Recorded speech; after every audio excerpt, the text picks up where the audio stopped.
In today's video, I am talking about how women improve their fertility health, not use approach, especially for women who have PCOS versus endometriosis. In Western medicine, PCOS and endometriosis are two of the most common diagnoses for infertility, and they are often treated with a similar set of tools: birth control to regulate cycles, metformin to manage blood sugar, or surgery to remove cysts or lesions.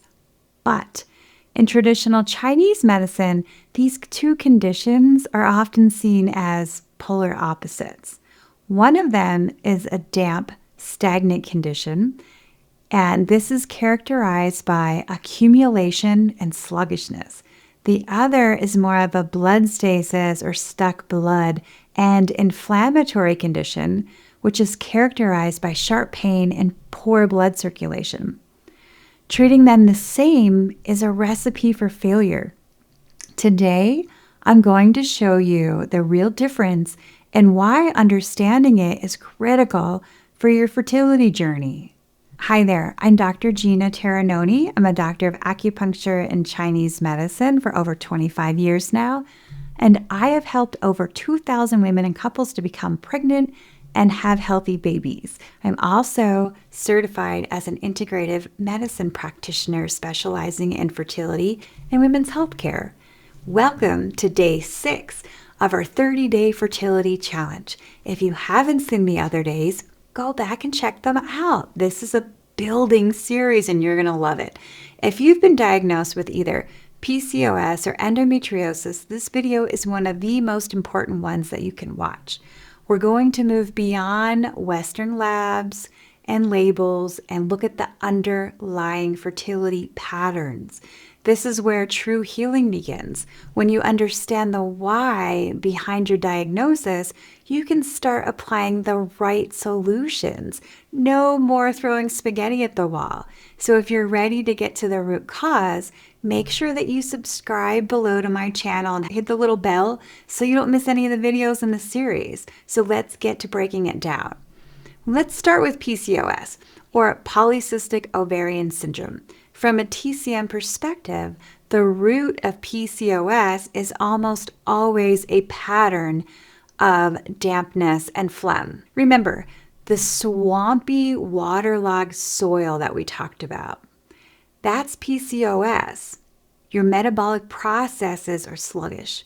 Your body isn't transforming and transporting fluids properly, so they're stuck, they're accumulating. You feel heavy. This dampness congeals into phlegm, which in this context can manifest as the cyst on the ovaries. The key symptoms of this pattern: weight gain or difficulty losing weight, bloating and puffiness, sugar cravings, fatigue, mental fogginess. Often, if you look at your tongue, a thick, greasy coating is on the tongue. And the treatment principle here is to dry the dampness, transform the phlegm, and move the oxygen, move the blood flow. We use specific herbs and foods that are drying and that strengthen the digestive system. It improves gut health. This is what we refer to as the spleen functions in traditional Chinese medicine. And this will stop the spleen from creating more dampness in the first place. Now, let's look at endometriosis. From a TCM perspective, the root of endometriosis is almost always blood stasis. This is the compacted, clumpy, kind of a little bit dry soil that I talked about in day 2 of this series. So blood is not circulating properly. It's getting stuck. And the stuck blood creates the endometrial lesions, the inflammation, and the characteristic sharp stabbing pain. The key symptoms are painful, clotty, dark red, even purple periods with clots, like big ones. So fixed stabbing pain in the pelvis, in the womb, even when you're not menstruating.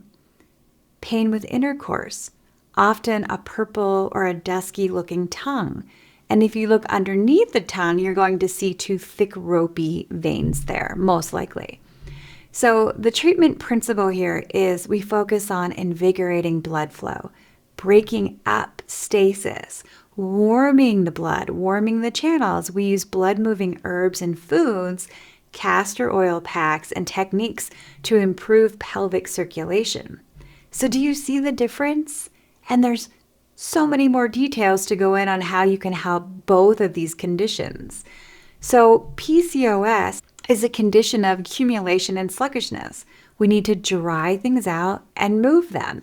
Endometriosis is the condition of blockage and inflammation. We need to break things up and get things circulating. If you use blood-building, nourishing herbs, which might be good for a deficient type of infertility, if you use these on a PCOS patient, you can actually make the dampness worse. If you use very cooling, draining herbs on an endometriosis patient who also has a cold womb pattern, you can make the stagnation worse. You don't want to do that. That's why the pattern is the most important thing to do, to figure out, much more so than just having a Western diagnosis. So this level of differentiating is precisely why a personalized approach is non-negotiable for fertility. And it's dangerous to read about these magic pills or magic cures online because a lot of them, aside from being toxic or filled with fillers, they can actually make your pattern much worse. So I created a course. It's called my Eggquality Method. It has specific dedicated pathways for both PCOS and endometriosis and other patterns because they all require completely different strategies. The assessment, the quiz in the program helps you determine your primary pattern and any secondary patterns, so you get a protocol that is 100% tailored to your fertility pattern or patterns. However, if you have endometriosis and your main symptoms are painful, clotty periods and feeling cold, the circulation boosting and warming protocols in my Warm Womb Method course are the perfect place to start. It directly targets blood stasis and the cold womb pattern. So how do you begin? This is so much information. You take my quiz.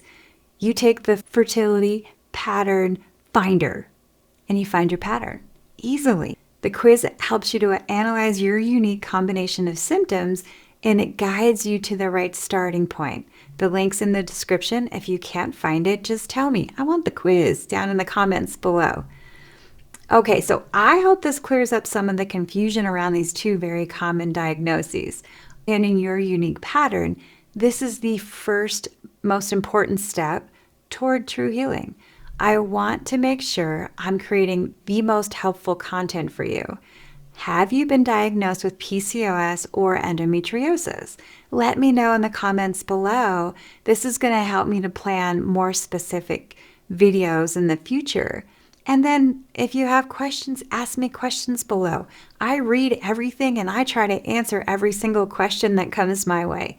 So thank you so much for being here. And tomorrow is day 7 of 30 videos. And we're going to put everything we've learned this week together. I'm going to walk you through the quiz and show you how to finally get your answer. I'll see you tomorrow.